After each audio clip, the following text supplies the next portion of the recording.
Kwa majina naitwa Janet Simbaya, ni mkazi wa Mwenge kijijini. Biashara yangu mimi ni mjasiriamali, ni mama lishe, niko mahali hapa.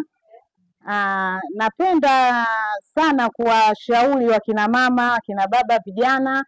Wakati huu tulionao sasa hivi ni wakati tunaelekea kwenye uchaguzi Oktoba 29, na tunapenda kwamba tupate viongozi ambao ni sahihi, ambao watatufanya kutoka kwenye hatua ya kwanza na kwenda hatua nyingine.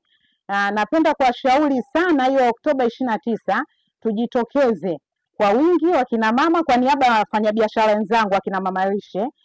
Tujitokeze siku hiyo kwa ajili ya kwenda kuchagua viongozi wetu ambao ni sahihi, ambao watatufanya tusonge mbele na tuweze kudumisha taifa letu la Tanzania. Na wewe kama mjasiriamali, amani kwako ina faida gani katika hii biashara yako?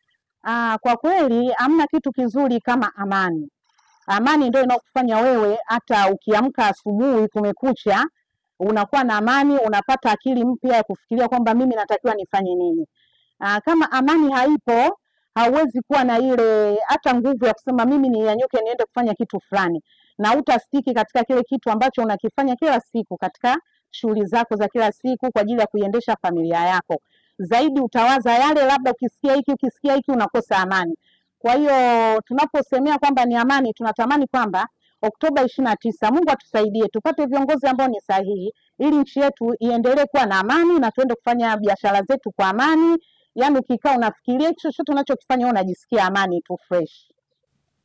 Unazungumziaje siku hiyo baada ya kupiga kura? Labda ungewaambia baada ya kupiga kura waweze kurejea nyumbani kwa ajili ya kusubiria matokeo. Na kikubwa zaidi mimi ninachokishauri siku hiyo ambayo tutapiga kura, wafanyabiashara tujitahidi twende tukapige kura. Mimi hilo ningelifurahia sana, na uchaguzi wetu uwe ni wa amani na tuzidi kuombea.